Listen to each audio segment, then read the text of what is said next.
하나님은 위선자들을 향해 탄식하십니다. 탄식하는 게 뭘까요? 탄 음식. 저번에도 나왔는데 탄식. 음식이 타면 어때요?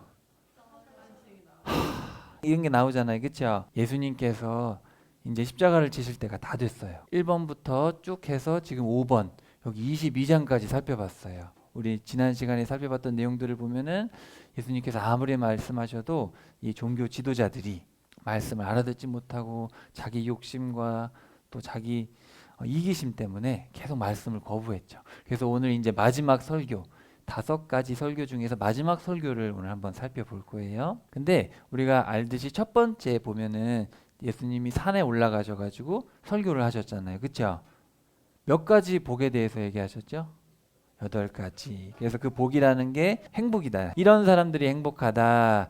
8종류의 사람들을 얘기해 주셨는데 오늘 여기 보면 저주를 하세요.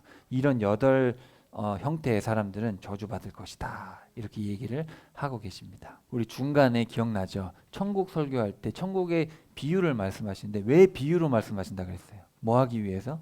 구별하기 위해서. 그렇죠? 천국의 자녀들과 마귀의 자녀들 구별하기 위해서 말씀을 하셨는데 1번에서는 천국의 자녀들에 대한 설명을 하시고 이제 5번에서는 어때요? 지옥 갈 자식들은 어떤 놈들이냐? 그런 무시무시한 말씀을 하고 계십니다. 우리 신명기의 말씀하고 이제 연결이 되잖아요. 이 5번째 단락이.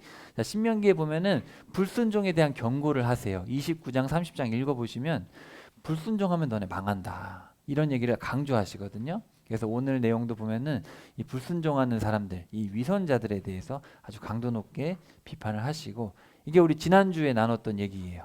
그래서 마지막으로 하나님의 은혜가 아니면 영생할 자가 없다 그러면서 대속의 은혜를 받은 자, 너희들이 하나님의 그 은혜로 예수님의 피값으로 구원받았으면 너희들이 겸손하고 낮아져야 되지 않냐. 근데 너희들은 낮아지지 않고 열매가 없다. 예루살렘엔. 예루살렘 멸망한다. 그러면서 은혜를 망각한 너희들, 그리고 너희들은 하나님의 창조주 되심과 영원하심과 하나님의 그 말씀을 너희들은 신뢰하지 않는다. 너희들은 멸망한다. 이렇게 이제 말씀하신 다음에 설교를 하는 거예요. 이제 3장에 걸쳐서 설교를 하시게 되고 여러분 이 표를 나중에 집에 가서 보시면 알겠지만 다 이게 대칭이 되어 있어요. 이게 되게 의도적으로 마태가 쓴 거죠. 마태의 직업이 뭐예요? 세리예요. 세리다 보니까 정리하는 걸 좋아해서 딱 체계적으로 탁탁탁 정리를 해놨어요.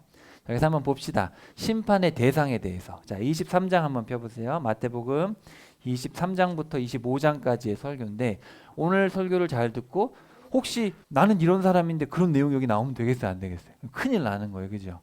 오늘 여기 23장부터 25장에 나오는 얘기 중에서 예수님이 탄식하시면서 말씀을 하시는데 너희들은 심판받을 것이다. 그럼 나는 그런 사람이 되면 안 되잖아요. 그렇죠? 그래서 거울 삼아서 저래서는 안 되겠다. 그래서 오늘 첫 번째 내용 한번 봅시다. 처음에 심판의 대상에 대해서 어떤 사람이 심판받냐? 불순종하고 위선적이고 교만한 사람들. 근데 심판은 어떻게 진행되냐면 맨 처음에 택한 백성 이스라엘, 예루살렘이 먼저 멸망하고 그 다음에 이제 교회가 생겨서 교회가 쭉 오다가 나중에 큰 고통이 시작된대요. 예수님 오시기 전에. 그러다가 큰 환난이 있고 예수님이 재림하시게 되는 거예요. 그래서 예수님이 먼 미래에 대해서 말씀해 주셨고 그 다음에 그럼 너희 제자들은 어떻게 해야 되느냐. 깨어서 정의와 공의를 행해야 되는데 6가지 비유를 말씀하시고 있어요. 6가지. 2개씩. 무화과 나무와 노아, 2종과 10처녀, 달란트와 양과 염소. 이렇게 6가지가 나오는데 2개씩 묶어서 설명하고 있어요. 제가 설명드릴 테니까 한번 잘 봅시다. 자, 처음에 심판의 대상에 대해서 한번 봅시다. 자, 23장 1절 보세요. 그때에, 자, 마태가 많이 쓰는 표현이라 그랬죠. 그때에 예수님이 무리들과 제자들에게 말씀하셨다. 이런 말씀이었다. 모세의 자리에 율법학자들과 바리새파 사람들이 앉아 있습니다. 그러므로 그들이 여러분에게 말하는 것은 무엇이든지 다 실행하고 지키세요. 그러나 그들이 하는 짓은 따라하지 마세요. 그들은 자 밑줄 쳐봅시다. 어떻대요? 말만 하고 실행하지 않습니다. 자, 모세의 자리는 뭐죠? 모세가 어떤 사람이에요? 하나님과 백성들 사이의 중재자잖아요. 중재자. 하나님께서 말씀을 받고 그 말씀을 전해뒀던 사람인데 이 율법학자들과 바리새파 사람들 어떤 사람들이에요? 성경책을 공부한 사람들이잖아요. 그러니까 성경을 배웠으면 전해줘야 되잖아요. 근데 이 사람들은 어떻게 해요? 말만 하고 하진 않는 거예요. 자기는. 그러니까 예수님이 말씀하셨을 때 율법을 배웠으면 율법대로 행하십시오. 근데 저 사람들이 하는 행동은 따라하면 안 됩니다. 그들은 말만 하고 실행하지 않으니까요. 그들은 지고 가기 버겁고 무거운 짐들을 묶어서 사람들의 어깨 위에 올려놓습니다. 정작 자기들 자신은 그것들을 옮기는데 손가락도 까닥하려 하지 않습니다. 불순종하는 거죠. 알면서 안 하는 거예요. 불순종.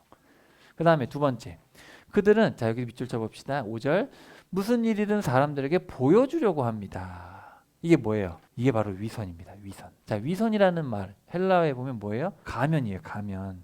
그러니까 연기할 때 가면을 쓰고 하잖아요. 여러분 TV에 사람들이 막 드라마에 보면은 연기를 막 하고 있는데 그게 실제예요? 아니면 저 사람들 연기하는 거예요? 다 연기하는 거예요. 실제 자기가 아니에요. 다 가면을 쓰고 하는 거죠.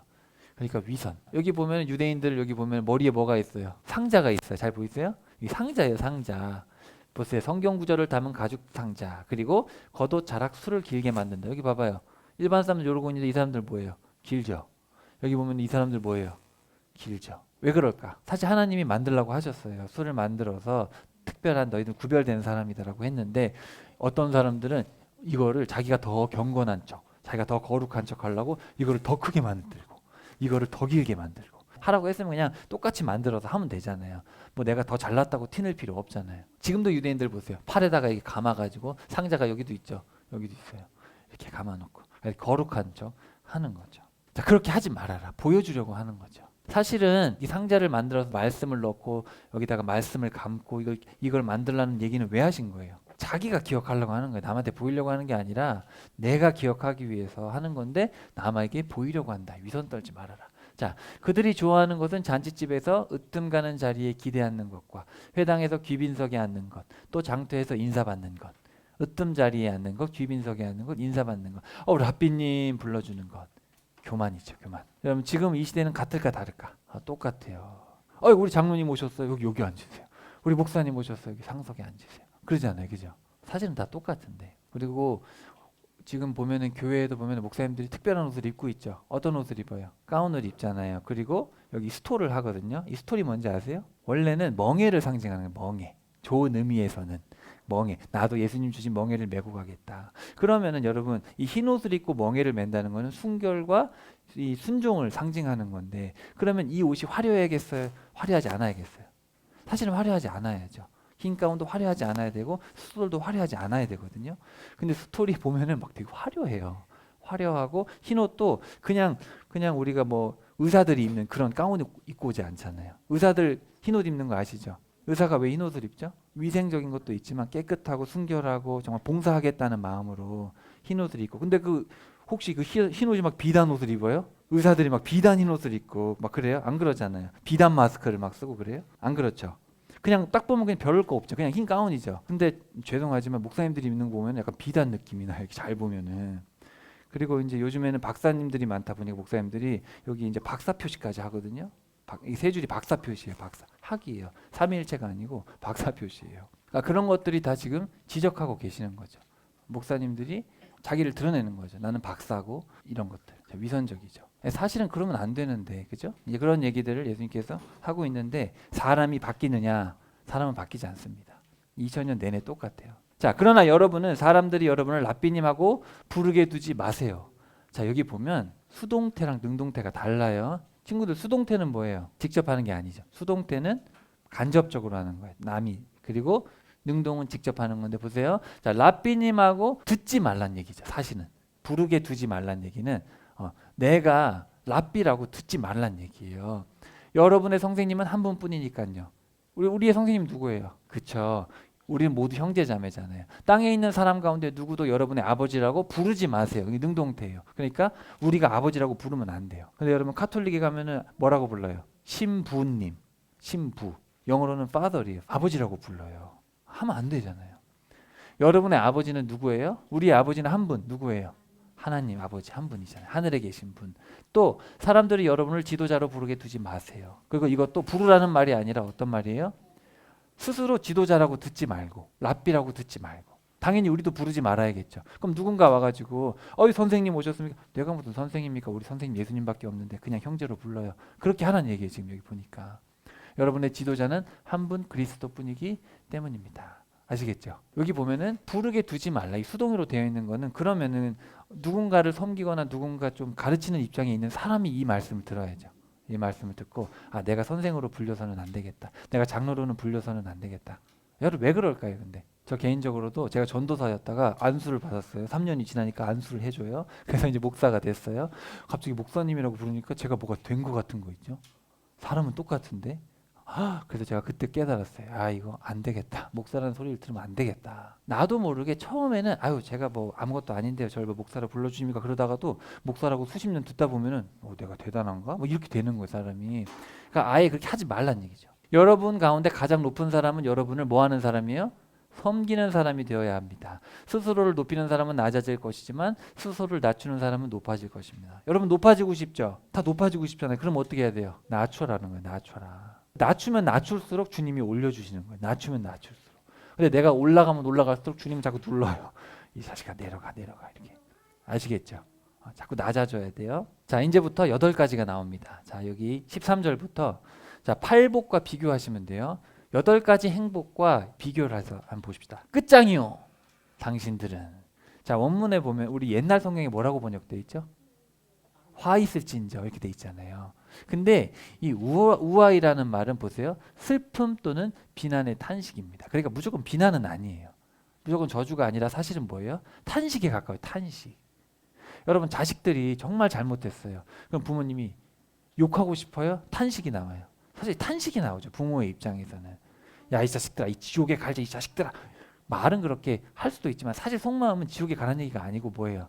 나쁜 놈들아 왜 그러고 있냐. 이 탄식이잖아요. 부모의 마음은 탄식이에요. 그러니까 여러분 제 생각에는 이거를 탄식, 그래서 오늘 말씀 제목이 탄식인데 예수님께서는 지금 제가 봤을 때는 탄식하고 계시는 거죠.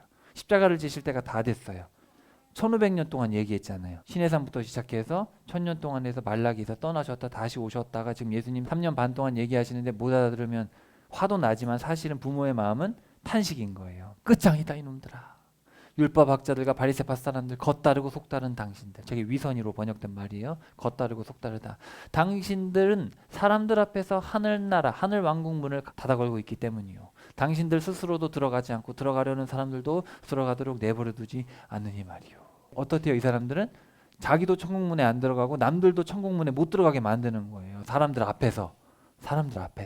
근데 우리 기억나요? 첫 번째 행복이 뭐였어요? 가난한 사람이 복 받는데 영이 가난한 사람들이라 그랬잖아요. 근데 이 영이라는 단어가 제가 말씀드렸죠. 여기 정관사가 붙어 있고 역격으로 돼 있으면 어떤 대상이에요. 그러니까 성령님께 가난한 거죠. 성령님이 없으면 살 수 없어요.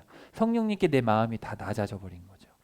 그러니까 성령님 앞에 서 있는 사람들은 복된 건데 사람들 앞에서 위선 떨고 있으면 저주받은 거란 얘기죠. 사람들 앞에서 위선 떨고 있는 거예요. 이해되셨어요? 비교하고 있어요. 잘 보세요. 여러분은 여기 서 있어요, 저기 서 있어요. 성령님 앞에서 가난하게 살고 있어. 성령님 없이는 살 수 없어. 이렇게 살고 있어. 아니면 사람들 눈치 보느라 지금 천국문을 전해야 되는데 전하지도 못하고 있어요. 나의 위선 때문에 갈 사람도 못 가게 만들고 있나. 네가 교회 다니냐? 네가 교회 다니면 난 교회 안 간다. 그러면 큰일 나는 거예요. 그러면. 그렇죠. 내 모습을 보고. 자, 두 번째. 끝장이요 당신들은. 율법학자들과 바리새파 사람들이 계속 반복돼요.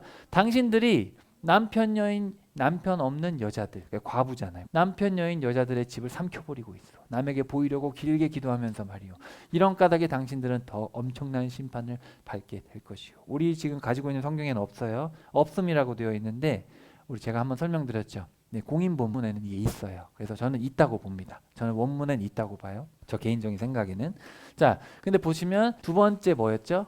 애통하는 자들은 복이 있다. 왜냐하면 하나님께서 위로해 주실 테니까. 남편을 잃으면 기뻐요, 슬퍼요? 애통하고 있을 거 아니에요, 그죠? 그럼 애통하는 자들은 주님께서 위로해 주시고 하나님 저 너무 힘들고 어렵습니다. 저를 붙들어 주세요. 그러니까 힘든 사람들은 어떻게 해요? 기도를 하겠어요, 안 하겠어요? 성령님이 없으면 살 수가 없으니까 기도를 하잖아요. 근데 나쁜 놈들은 뭐예요? 기도하고 울고 있는 사람들의 집을 삼켜버린다는 거예요.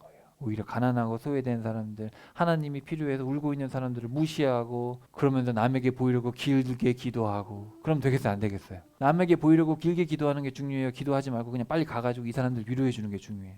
그렇잖아요. 그 다음에 세 번째, 당신들은 한 사람을 당신들 종교로 넘어오게 하려고, 원문에 보면 개종시키는 거예요. 너희들은 개종시키려고 바다나 마른 땅을 여기저기 돌아다닙니다. 바다나 마른 땅을 돌아다니는 건 뭐예요? 바다나 광야나 그냥 전 세계를 다니면서 개종시키려고, 다 바리새파를 만들려고 하는 거예요, 사람들이. 그런데 그렇게 넘어오는 사람이 생기면 당신들보다 2배나 더한 지옥의 아들 딸로 만들고 있다. 세 번째가 뭐였어요? 온유한 사람들, 겸손한 사람들은 그들은 땅을 차지할 거다. 땅, 그렇죠? 그러니까 정말 겸손한 사람들은 하나님께서 막 땅을 주시는 거죠. 하나님의 겸손함을 힘입어서 하나님이 가는 곳마다 그렇게 선한 일들을 하게 이렇게 해주시는데, 이 사람들은 바다나 마른 땅, 그러니까 광야잖아요. 바다고 광야고 사람들이 안 가는 데까지 가가지고 그냥 나쁜 사람들 만들려고 그렇게 한다 이 얘기죠. 장소를 가리지 않고 가가지고 그냥 자기보다 더 나쁜 놈들을 만들고 있다. 그러니까 위선을 전하고 있다 얘기를 하고 있어요. 그 다음에 당신들은 짓거리고 있어. 누군가 성전을 걸고 맹세하면, 자 여기서 나오는 성전은 지성소를 얘기하는 거예요. 성소, 나우스예요. 걸고 맹세하면 그건 의미가 없어요. 그런데 성전에 금부치를 걸고 맹세하면 지켜야 합니다. 이 생각이 짧고 안 못 보는 사람들 도대체 뭐가 큽니까? 금이 중요합니까? 성전이 중요합니까? 당신들은 짓거리고 있어. 누구든 제단을 걸고 맹세하면 아무 의미가 없어요. 그냥 누구든지 제단 위에 바친 예물을 걸고 맹세하면 지켜야 합니다. 이게 무슨 얘기냐면, 여러분 교회만 나오는 건 의미가 없어요. 교회에 나와서 헌금을 열심히 해야지 의미가 있어요. 맞아요, 틀려요? 예배가 중요해요? 돈이 중요해요? 돈은 뭐예요? 감사해서 그냥 드리는 거잖아요. 근데 이 사람들 뭐라 그랬어요? 여러분 성소를 걸고 하거나 제단을 걸고 맹세하는 건 의미가 없어요. 여러분 거기다 돈을 걸고 하세요. 돈을 걸고. 그럼 이 사람들 지금 뭘 바라는 거예요? 돈을 바라는 거죠. 안 못 보는 사람들 뭐가 더 큽니까? 예물입니까? 예물을 거룩하게 하는 제단인가요? 그러므로 제단을 걸고 맹세하는 사람은 제단과 제단 위에 있는 모든 것을 걸고 맹세하는 것이요, 성전을 걸고 맹세하는 사람도 성전과 거기 자리 잡고 있는 계신 분을 걸고 맹세하는 것 아닙니까? 그렇죠? 뭔가 맹세를 한다는 건 중요한데 하나님께 하는 건데 하나님은 안 보고 돈을 보고 있는 거, 사람들이. 그 위선자들이죠. 보세요. 어떤 사람이 행복한 사람이에요? 뭐에 굶주리고 뭐에 목마른 사람? 공의. 하나님의 마음에 공감해서 선을 베푸는 그 자체가 중요한 거잖아요. 그렇죠? 하나님의 마음에 공감하고 사랑을 베풀고 그런 사람들, 더 해야 되는데 못하고 있고 나 더 사랑 베풀고 싶은데 그런 사람들이 복 받은 거죠. 근데 이 사람들은 지금 뭐에 굶주리고 있어요? 돈에 굶주리고 있잖아요. 그렇죠? 의에 굶주려야 되는데 돈에 굶주리고. 그 다음에 5번째. 자 보세요.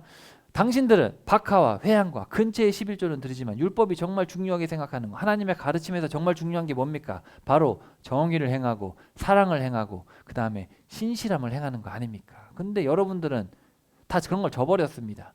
이런 것들도 물론 행하고 저것도 내팽개치지 말아야죠. 물론 정의와 사랑과 신뢰도 하면서 주님께 구별해서 드리는 것도 당연히 해야 되지만, 여러분은 이런 것들은 하면서 왜 이건 안 합니까? 그러면서 하루살이는 걸러내지만 낙타는 꿀꺽 삼킵니다.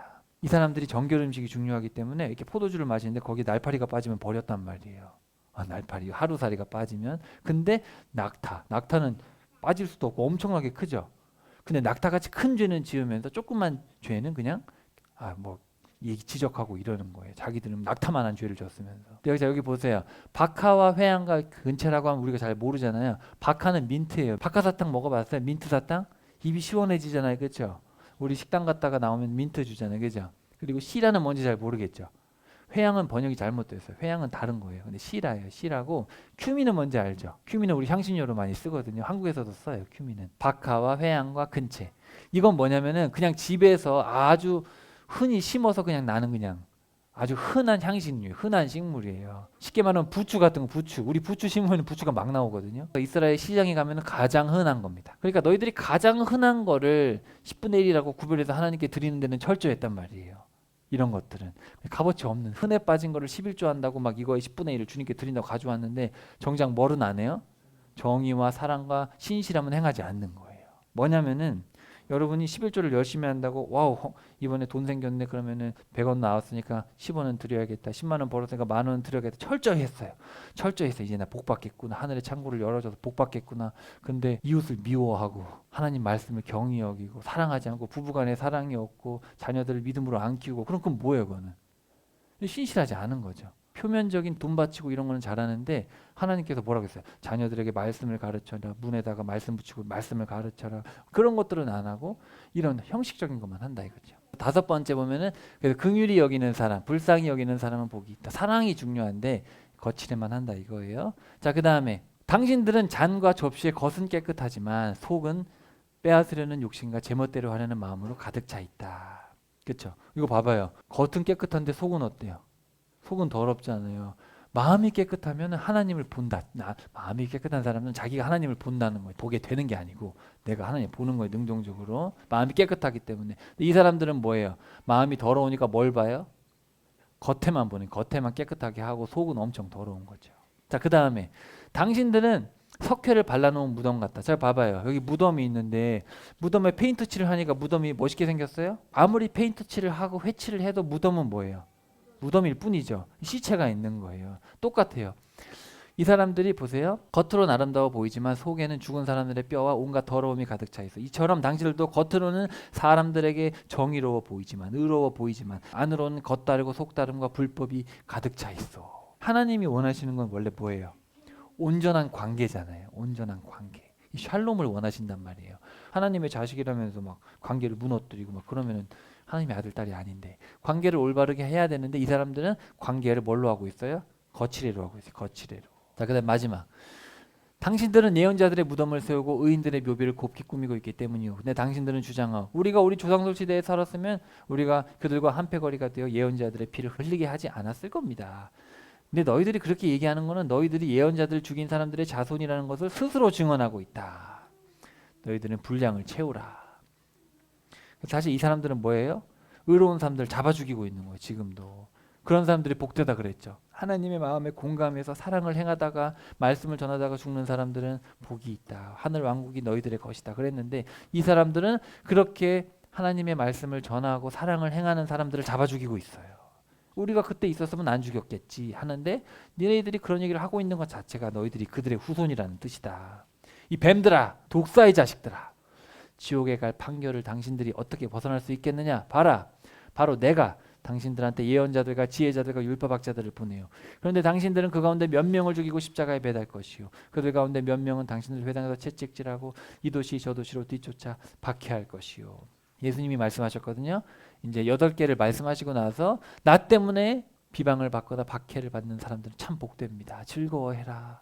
너희들의 보상이 어마어마하다 이렇게 얘기를 하셨는데 내가 예수님께서 너희가 너희들에게 이렇게 사역자들을 보내고 말씀을 전하게 하고 알려주는데도 너희들이 계속 십자가에 매달고 채찍질하고 너희들이 죽인다. 그리하여 땅 위에 쏟은 의인들의 피값이 너희에게 돌아갈 것이다. 의인 아벨의 피로부터 베르게아의 아들 스가랴의 피까지 말이요. 자, 아벨은 언제 나온 사람이죠? 아벨? 맨 처음에 죽은 사람이잖아요. 그렇죠? 그럼 이 베르게아의 아들 스가랴가 누구냐? 우리가 아는 베르게아의 아들 스가랴는 한 명밖에 없거든요. 바로 스가랴 선지자예요. 스가랴 선지자. 근데 스가랴 선지자가 순교했던 기록이 없어요. 근데 누가 순교했던 기록이 있냐면 여호야다의 아들 스가랴가 요아스라는 왕이 있었거든요.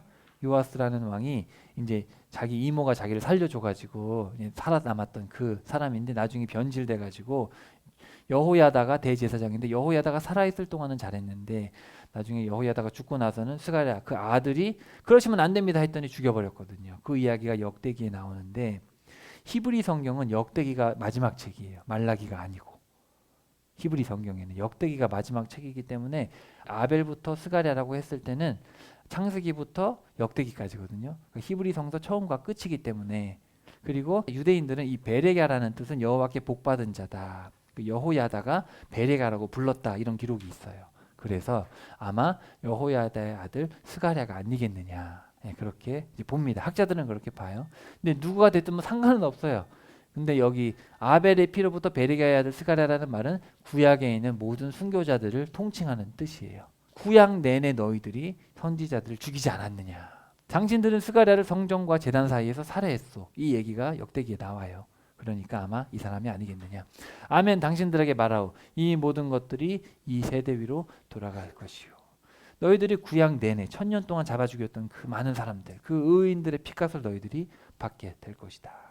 예루살렘아 예루살렘아 너는 예언자들을 죽이고 하나님이 너한테 보내신 사람들에게 돌을 던지는구나. 내가 얼마나 여러 번 너희 자식들을 꼬러 모아 품으려 했던가. 어미닭이 자기 새끼들을 날개 아래로 모아들이듯이. 그러나 너희가 바라지 않았다. 보라 너희 집이 너희에게 내버려져 폐허가 되어 있다.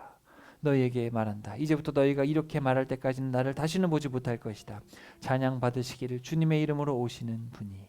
시편 118편 26절을 인용하신 건데 내가 다시 올 때까지 너희들은 나를 보지 못할 것이다. 예수님이 다시 오실 때 이제 이런 얘기를 하니까 내가 재림할 때까지 너희는 다시 나를 보지 못할 것이다. 이렇게 말씀을 하시게 됩니다. 여기 보세요. 닭이 지금 뭐를 품고 있어요? 잘 키워보려고 했죠. 하나님도 이스라엘 백성들을 잘 품어보려고 이렇게 암탉처럼 하셨다는 거예요. 근데 누가 거부해요? 이 새끼들이 거부하는 거예요. 자, 그래서 심판의 대상에 대해서 불순종하고 위선하고 교만한 사람들, 하나님이 제일 싫어하시는 사람들이고 8가지의 모습을 비교해서 살펴봤습니다. 여러분이 8가지에 들어가요, 안 들어가요? 안 들어가죠. 우리는 냉정하게 봐야 돼요. 나는 혹시 위선 떨고 있지 않은가? 나는 높은 자리에 올라가려고 하지 않는가? 나는 거룩한 척 하지 않는가? 나는 일주일 내내 막 살다가 성경 한 장 안 보다가 교회 와서는 성경 보는 척 하는 거 아닌가? 나는 11조 하고 나는 천국 간다고 당연히 생각하고 있는데 정작 사랑은 행하지 않고 아내와 자녀들과 이웃을 챙기지는 않고, 그럼 그거 뭐예요? 다 위선이란 얘기죠. 잘 보란 얘기예요. 이게 지금 저건 남 얘기지가 아니고 저런 걸 보면서 우리도 보란 얘기예요. 나는 위선자가 아닌가. 저부터 봐야 되죠. 자, 그 다음에 두 번째 한번 갑시다. 심판이 그럼 어떻게 진행되느냐를 한번 볼게요. 예수님이 성전에서 나가서 계속하고 계셨다. 그때 제자들이 다가와서 예수님께 성전을 보여주면서 말씀드렸다. 그랬더니 예수님이 이제 말씀하셨죠. 그대들이 이 모든 것들을 보고 있지 않나요? 아멘. 그대들에게 말합니다. 여기 있는 것이 돌 하나도 돌 위에 남아있지 못할 겁니다. 완전히 허물어질 겁니다. 그래가지고 예수님이 십자가에 달리신 게 AD 30년인데 40년 지나서 AD 70년에 로마의 티투스 장군이 쳐들어왔어요. 4군단을 데리고 왔어요. 한 군단에 5천 명에서 10,000명이거든요. 그러니까 어마어마한 군대를 데리고 와서 다 쓸어버렸어요. 이게 보죠. 로마 군대 보이죠? 로마 군대가 와가지고 다 부셔버렸어요. 돌 위에 돌 하나 남지 않을 것입니다. 근데 제가 이것 때문에 되게 고민이 좀 많았어요. 왜냐하면 돌 위에 돌 하나 남지 않는다 그러는데 돌이 남아있잖아요. 저기 보면. 그쵸? 제가 지난주에 설명을 드렸잖아요. 그죠? 그래서 여기 보면 요거를 이제 성소라고 하고 이거를 성전이라고 하는데, 근데 신약을 읽어보면 또 제가 좀 이상한 게 이게 분명히 성전이거든요. 근데 이것도 성전이라고 부르는 거예요. 사람들이 성경에 보면은 예수님께서 여기가 솔로몬의 폴치라고 되어 있는데 여기서도 말씀을 잘 때 성전이고 이것도 성전이라고 그러고 이걸 다 성전이라고 부르는 거예요. 근데 유대인들은 여기가 이방인의 뜰이거든요. 여기가 이방인의 뜰인데 이방인도 예배드리기 허락한 게 아니에요. 아니고 여긴 사실 장사판이었어 완전히. 그러니까 사실 유대인들은 이방인들을 개 취급했기 때문에 절대 여기서는 성전이라고 생각하진 않았어요. 근데 부르기를 히에론이라고 불렀죠. 사실 성전은 이건데, 그러니까 사실 히에론이라는 말은 성전이라는 것보다는 성전 건물 전체를 얘기하는 느낌에 가깝고 정말 진정 하나님을 만나는 곳은 요거예요. 자, 그리고 저희가 지난주에 설명드렸듯이 저기 통교개벽이 남아있는데 여기가 지금 7칸이 남아있어요. 7층이. 근데 이 지하에는 17칸이 남아있어요. 근데 제가 지난주에 여러분 설명드릴 때까지만 해도 저도 이런 줄 알았어요. 근데 제가 항상 이 의심을 떨치지를 못했어요. 왜냐하면 이게 2000년 전에 있었던 게 이거랑 똑같았겠나 그런 생각이 있었고, 예수님은 분명히 돌 위에 돌 하나 남지 않겠다고 하셨는데 근데 성경에 보면 이 전체를 히에론이라고 부르긴 하거든요. 근데 이제 학자들이 그러니까 헷갈리는 거예요. 그러면은 이 돌은 성전은 아니고 그냥 성전 받침, 왜냐하면 성전이 이게 울퉁불퉁하니까 이걸 짓기 위해서 그냥 디딤돌처럼 이렇게 만들어 놓기 때문에 이건 성전은 아니다. 근데 제가 아무리 생각해도 이게 납득이 좀 안 가는 거예요, 저도. 그래서 이번 주에 좀 고민을 하면서 계속 뒤져봤어요. 뒤져봤더니 이런 성전이 아닐 거라고 주장하는 분들이 꽤 있더라고요. 그래서 자, 이 책은 2000년에 나온 책입니다. 2000년에 고고학을 연구하신 분들이에요. 이분도 그렇고 이분도 그렇고 이분도 미국에 있는 성서 고고학 탐사 연구소 소장님인데 이분들이 이제 계속 여기를 발굴을 하는 거예요. 지금도 발굴하고 있거든요. 지금도 계속 발굴을 하고 있는데 성경이랑 안 맞는 거예요. 지금 이게 성경 너무 안 맞는 거예요. 자, 여기 보세요, 여러분. 이분들의 주장은 뭐냐면은 자, 성전은 저기 있다는 거예요. 밑이. 그리고 여기가 바로 옛날에 다윗성이 밑에 있었는데 저기가 성전일 것이고 위에는 뭐냐면은 위에는 로마 군대가 있는 요새일 것이다. 지금은 요거 보세요. 요걸 이제 안토니오 요새라 그래가지고 로마 군대가 여기에 주둔하고 있고 이게 성전일 것이다라고 지금 사람들이 가르치고 있고 저도 그렇게 배웠고 지난주까지만 해도 저도 그렇게 생각을 했는데 이 책을 제가 좀 읽어봤어요. 책도 보고 이분 영상들이 있어서 제가 지금 다 설명은 못 드리지만 영상을 한번 공유해 드릴게요. 한번 꼭 보세요. 이분들이 고고학 연구를 하니까 여기일 가능성이 거의 없는 거예요. 자, 옛날에 다윗성이 이렇게 있었고 지금 여러분 가시면 이렇게 돼 있고 지금 이건 뭐죠? 이건 이슬람 사원이 여기 자리 잡고 있어요. 여기가 이게 성전이었을 것이다 이렇게 생각을 하고 있는데 근데 보세요. 기혼샘이라는 게 여기에 있어요. 기혼샘. 뭐냐면은 여러분 이 산꼭대기에 물이 없으면 살 수가 있어요, 없어요? 근데 물이 어디서 나오냐면 기온샘에서 물이 나와요. 저기서 물이 쾅쾅 쏟아져요. 그러니까 사실 수천 년 동안 예루살렘이 사람이 살 수 있는 건 저 기온샘 때문이에요. 기온샘. 샘이 저기서 나오는데 성경을 쭉 읽어보면은 다윗성이 기온샘에 있었어요. 기온샘. 위쪽이 아니고 아래쪽에 있었고, 그리고 여러분 성전에서 뭐 했어요? 양을 드리고 하면 뭐가 많이 필요해요? 동물을 갖다 바치면 물이 필요하잖아요. 물이 이렇게 멀리 있을 수가 없단 말이죠. 그리고 지금 가면은 이 동네 사람들은 성전이 여기 있을 거라고 다 생각을 한대요.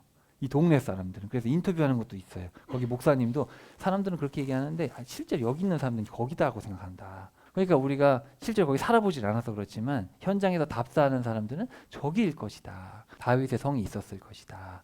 그래서 여기는 로마 군대가 주둔했던 곳. 그래서 그때 한 군단이 한 5천 명에서 10,000명 되니까 여기 한 군단이 있었다는 거예요. 10군단. 로마 10군단이 여기 있었대요. 주둔하려면 꽤 큰 공간이 있어야 되고, 이 얘기를 누가 많이 했냐면은 여러분 요세푸스라는 학자 혹시 들어보셨어요? 이 요세푸스가 누구냐면은 원래 유대인인데 로마에 투항을 해버렸어요. 이 전쟁통에 로마에 투항해서 로마의 편에 섰고 이 모습을 다 봤어요. 70년에 망할 때 다 그걸 보고 유대 전쟁사라는 책을 쓴 사람인데, 그 사람이 이거를 증언하기를 이렇게 증언을 한 거예요. 우리가 알고 있는 이런 모습이 아니고 이렇게 증언을 했어요. 그리고 그 책에도 그렇고 예수님 얘기도 그렇고 이 고대 이 당시 얘기를 보면은 이 예루살렘 성전이 무너질 때 완전 다 초토화됐대요. 그냥 마을도 다 초토화시켰대요. 그 기록에 보면은.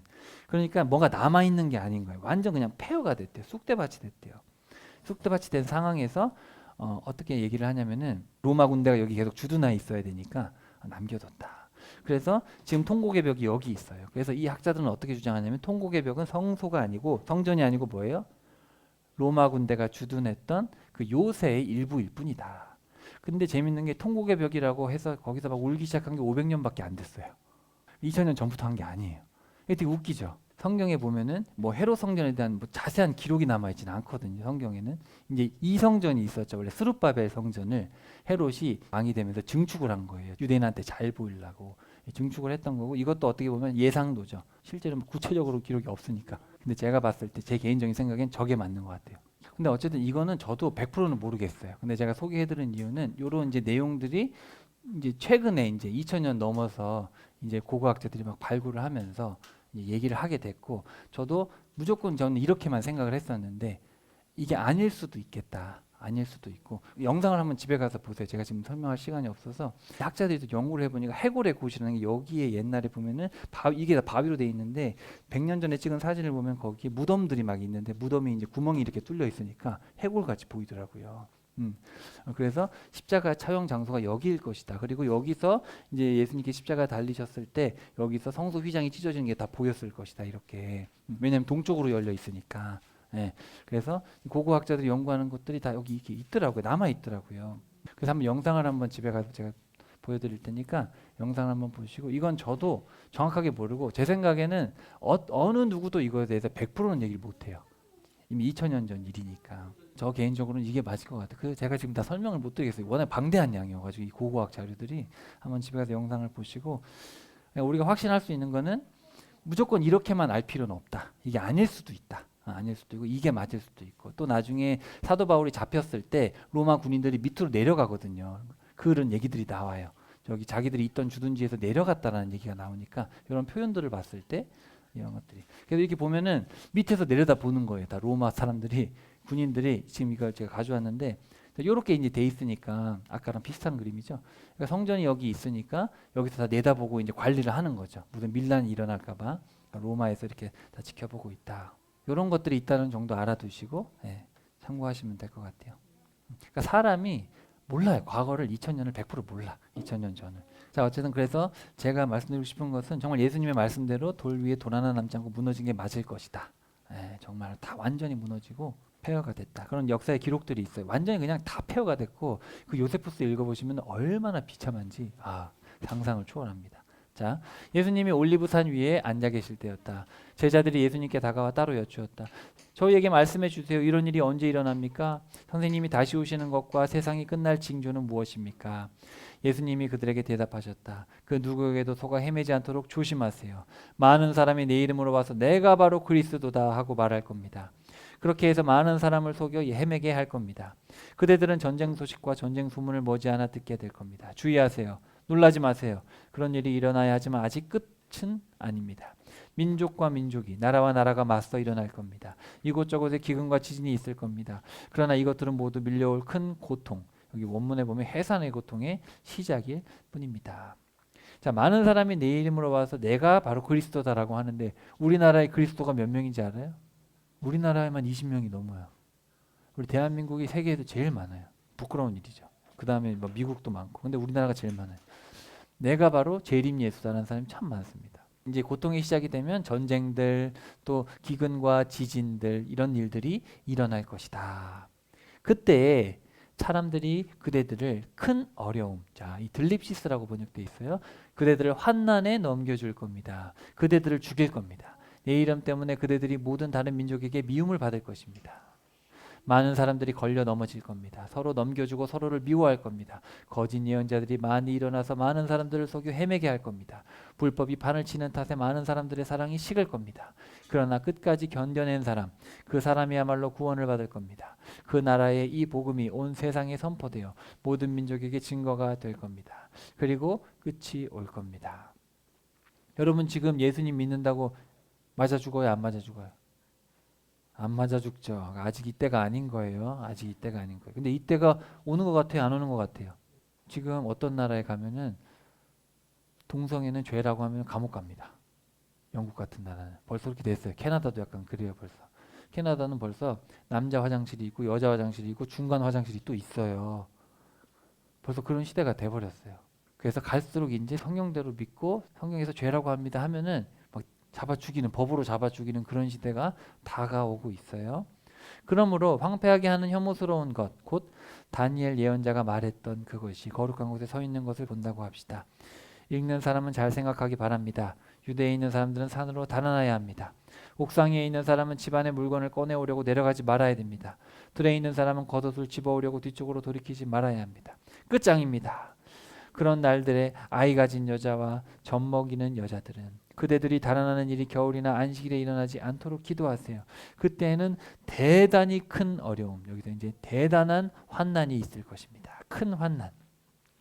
그렇게 큰 어려움은 세상이 시작되었을 때부터 이제까지 없었고 또한 앞으로도 절대로 없을 겁니다. 하나님이 바로 그런 날들을 줄여주지 않으신다면 아무도 구원받지 못할 겁니다. 그런데 선택하신 사람들 때문에 하나님이 바로 그런 날들을 줄여주실 것입니다. 그런 날이 있다라는 거예요. 그때 누군가가 그대들에게 보세요, 여기 그리스도께서 계십니다. 보세요, 여기 계십니다 하고 말하더라도 믿지 마세요. 거짓 그리스도와 거짓 예언자가 여럿 일어나 여러 징표와 놀라운 일을 보여줄 겁니다. 그래서 할 수만 있다면 택하신 사람들까지도 속여 헤매게 할 것입니다.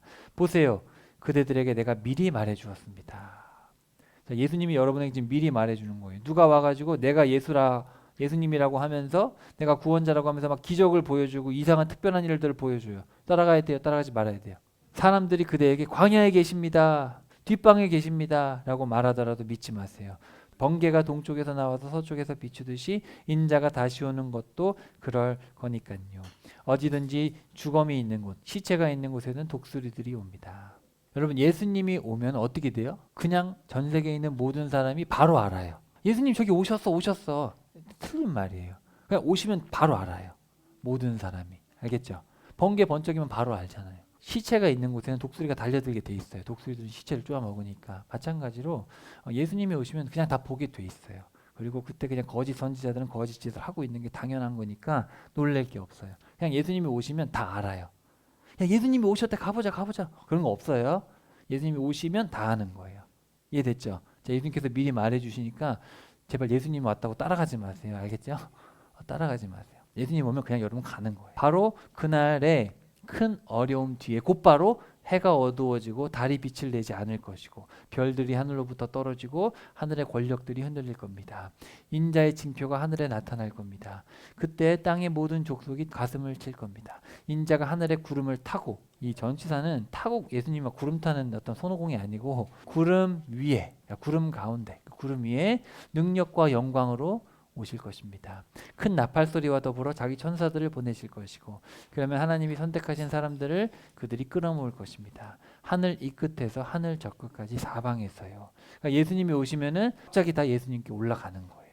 그러니까 4단계에 걸쳐서 말씀하셨죠. 예루살렘이 먼저 멸망합니다. 그죠? 멸망했어요 벌써. 그리고 2단계에는 고통이 시작돼요.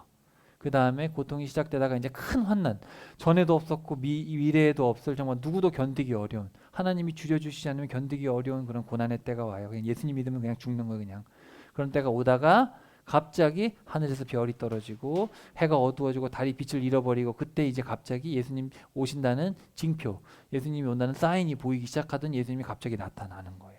나타나면 이제 끝나는 거예요. 다. 그렇게 예수님이 미리 말씀을 해주셨어요. 자, 오늘 심판의 대상에 대해서 살펴봤고, 심판이 어떻게 진행되는가. 예루살렘이 멸망했고 그 다음에 고통이 시작해서 환난을 겪다가 예수님이 재림하시는데, 예수님이 오셨대 따라가면 돼요, 안 돼요? 따라가면 안 되죠. 예수님이 오시면 모든 사람이 그냥 알아요. 하늘이 두루마리 같이 후루루루룩 없어지고 그냥 다 아는 거예요. 그러니까 따라가면 안 됩니다. 우리나라도 많이 따라갔어요. 따라가는 사람들이 참 많아요. 따라가지 말고 말씀 따라 살면 됩니다. 자, 그리고 우리 다음 시간에 6가지 비유가 나옵니다. 우리가 이제 어떻게 살아야 될까는 다음 시간에 한번 살펴볼게요. 6가지 비유가 나와서 이 6가지 비유를 살펴보면서 우리가 어떻게 준비해야 될지 한번 다음 시간에 살펴보도록 하겠습니다. 자, 따라해 봅시다. 하나님은 위선자들을 향해 탄식하십니다. 하나님의 탄식을 헤아리고 깨어서 정의와 공의를 행하는 자가 구원을 받습니다. 우리 다음 시간에 이제 깨어서 정의와 공의를 행해야겠구나 우리 배울 거고요. 오늘 우리가 나눈 말씀을 통해서 이 화 있을 진저, 이게 단순한 저주가 아니라 정말 돌아오기를 바라시는 그 하나님 아버지, 또 아버지께서 보내셔서 오신 그 예수님께서 얼마나 답답하셨겠어요. 3년 반을 그렇게 외치셔도, 그렇게 보여주고 외치고 타이르고 해도 알아듣지 못하는. 근데 사실 이 시대도 마찬가지인 것 같아요. 이 시대에도 많은 사역자들, 또 많은 사람들을 통해서 말씀을 전하고 사랑을 전해도 안 돌아오는 사람들이 많습니다. 여전히 자기 잘난 맛에 살고 자기 원하는 대로 살고 말씀을 거부하고 말씀을 왜곡하고 자기가 예수님이라고 하고 자기가 그리스도라고 하고 지금도 똑같습니다. 그럼 이런 모습을 볼 때 우리가 그냥 화가 나고 무시하는 게 아니라 예수님의 그 탄식의 마음을 가지고 우리도 탄식하는 마음으로, 알아듣지 못하는 사람 비꼬는 게 아니라 예수님의 이 탄식하는 마음으로 우리도 그 사람을 품고 돌아올 수 있게 이렇게 하는 게 우리의 사명이 아니겠나 생각이 들고요. 말씀을 통해서 이 하나님의 마음을 가지고 한 주간도 우리가 성실하게 믿음으로 살 수 있기를 주님의 이름으로 축복합니다.